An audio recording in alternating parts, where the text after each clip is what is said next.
Hello दोस्तों, किसी भी शेयर में निवेश करने से पहले अपने मार्केट एक्सपर्ट की राय लीजिए, अपना खुद का रिसर्च कीजिए, उसी के बाद किसी शेयर में निवेश करने का विचार बनाइए। ये वीडियो केवल एजुकेशन पर्पज़ के लिए, सीखने के लिए है दोस्तों। चलो वीडियो स्टार्ट करते हैं दोस्तों। ये 14 रुपये 94 पैसे का ये पेनी स्टॉक है।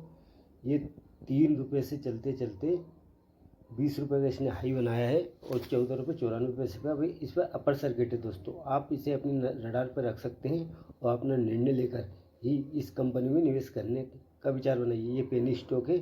ये पेनी स्टॉक जोखिम भरा हुआ होता है। ये पेनी स्टॉक तो 14 रुपये 94 पैसे का ये पेनी स्टॉक है। अब इसके प्राइस परफॉर्मेंस की बात कर लेते हैं और इसके फंडामेंटल भी देखेंगे, उसके बाद आगे की रणनीति बनाएंगे। तो दोस्तों इसकी प्राइस परफॉर्मेंस की बात करते हैं तो एक वीक में इसने 6.26% का पॉजिटिव रिटर्न दिया। एक महीने में इसने 22.71% का नेगेटिव रिटर्न दिया अपने निवेशकों को। 3 महीने में इसने 23.98% का पॉजिटिव रिटर्न दिया अपने निवेशकों को। एक साल में इसने 217.87% का पॉजिटिव रिटर्न दिया अपने निवेशकों को। 3 साल में इसने 63.28% का पॉजिटिव रिटर्न दिया अपने निवेशकों को दोस्तों। अब इसमें एक महीने में क्वांटिटी 15 लाख क्वांटिटी ट्रेड हुई, जिसमें 100% डिलीवरी उठाई गई। एक वीक में भी 26 लाख क्वांटिटी ट्रेड हुई, जिसमें 100% डिलीवरी उठाई गई है। यह सैटरडे में 58 लाख क्वांटिटी ट्रेड हुई, जिसमें 100% डिलीवरी उठाई गई है। टुडे में 1 लाख क्वांटिटी ट्रेड हुई है दोस्तों। इनकॉर्पोरेट 1973 में, यानी कि कंपनी की स्थापना 1973 में हुई थी। ये BSE NSE दोनों पर लिस्टेड है। इसके मार्केट कैप की बात कर लेते हैं तो 19 करोड़ का इसका मार्केट है। करंट प्राइस इसका 14 रुपये 90 पैसे का है। हाई इसका 20 रुपये 20 पैसे का है। लो इसका 4 रुपये 80 पैसे का है। स्टॉक भी गायब है। इंडस्ट्री पी इसका 24.13 का है। बुक वैल्यू इसकी 47 रुपये 50 पैसे की है, जो कि नेगेटिव है, माइनस में इसकी बुक वैल्यू, यानी कि अपनी बुक वैल्यू अभी इसकी बुक वैल्यू जो है माइनस में। डिविडेंड कंपनी देती नहीं। ROC इसका माइनस में, ROE भी इसका माइनस में। फेस वैल्यू इसकी 10 रुपये की। ये आने वाले समय में ये स्प्लिट भी देगा दोस्तों। कंपनी के बिजनेस मॉडल समझ लेते हैं। हम व्यापार में सहायता करते हैं। भारतीय रिजर्व बैंक RBI के साथ पंजीकृत एक गैर बैंकिंग वित्त कंपनी है। ये NBFC है। कंपनी को वर्ष 1973 में निर्मित किया गया था। कंपनी वर्तमान में विभिन्न वित्तीय सेवाओं के व्यवसाय में कंपनी निदेशक महेंद्र अग्रवाल इस कंपनी की प्रमोटर की है। तो दोस्तों company has reduce debt, company अपने डेट को भी कंपनी कम कर रही है दोस्तों। क्वार्टर बाय क्वार्टर कंपनी की सेल अभी हो नहीं रही है, यानी कि 2000 सितंबर में भी अभी कंपनी की कोई सेल वेल हो नहीं रही है।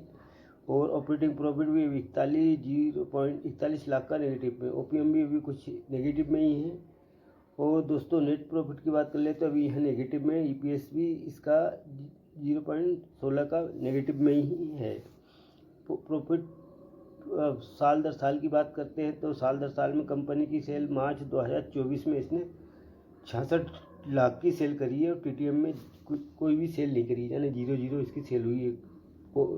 मार्च में ही इसकी सेल हुई थी दोस्तों 2024 में। और ऑपरेटिंग प्रॉफिट की बात करते हैं 1,56,00,000 का इसका नेगेटिव में है ऑपरेटिंग प्रॉफिट।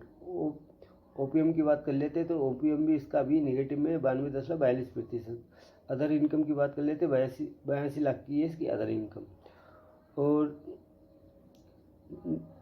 नेट प्रॉफिट की बात कर लेते हैं तो नेट प्रॉफिट 93 लाख का भी नेगेटिव में। EPS पर शेयर की बात कर लेते हैं 0.72 का नेगेटिव में दोस्तों। और कंपाउंड सेल्स ग्रोथ की बात करते हैं तो कंपाउंड सेल्स ग्रोथ में आप 10 साल में 27% नेगेटिव में, 5 साल में 42% नेगेटिव में, 3 साल में 46% नेगेटिव में। TTM में 100% नेगेटिव में है compound sales growth.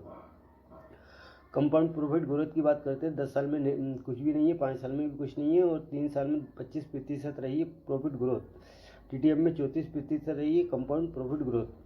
Stock price CAGR की बात करते हैं 10 साल में नेगेटिव में रहा इसका स्टॉक प्राइस CAGR 8%। 5 साल में 13% स्टॉक प्राइस CAGR से रिटर्न दिया और 3 साल में 18% स्टॉक प्राइस CAGR से रिटर्न दिया और 1 साल में इसने 218% स्टॉक प्राइस CAGR से रिटर्न दिया। रिटर्न ऑन इक्विटी की बात करते हैं तो 0.000 है भी इसकी लास्ट ईयर तक। रिजर्व कंपनी के पास 75 लाख का नेगेटिव में है। वो बोरिंग की बात करते हैं तो कर्ज 7 करोड़ 42 लाख का है, यानी कि दोस्तों कंपनी फाइनेंस सेक्टर से बिलोंग करती है, इसलिए इस कंपनी पे इतना छोटा मोटा खर्चा तो चलता ही रहता है, क्योंकि ये फाइनेंस करती है कंपनी। तो दोस्तों और फिक्स एसिड की बात करते हैं, 1,24,00,000 का इसके ऊपर फिक्स एसिड है। इन्वेस्टमेंट की बात करते हैं, 27 करोड़ का इसने इन्वेस्टमेंट भी कर रखा है। और टोटल एसिड की बात कर लेते हैं, 29 करोड़ का इसका टोटल एसिड भी कंपनी के पास मौजूद है। तो दोस्तों और शेयर होल्डिंग पैटर्न में आते हैं, तो शेयर होल्डिंग पैटर्न में मार्च 2024 से लेकर दिसंबर 2024 तक में प्रमोटर की होल्डिंग 24.72% की होल्डिंग जो है प्रमोटर की बनी हुई है, और बाकी पब्लिक की 75.27% की जो होल्डिंग है वो पब्लिक की है। तो दोस्तों कंपनी का नाम जान लेते हैं, TCI finance limited. TCI finance limited company का नाम है। दोस्तों मेरा अगर आपको वीडियो पसंद आए तो मेरे चैनल को लाइक कीजिए, सब्सक्राइब कीजिए, ताकि आने वाली वीडियो की नोटिफिकेशन आप तक पहुंच सके। और चैनल का नाम है राजेश रजक भोपाल। धन्यवाद।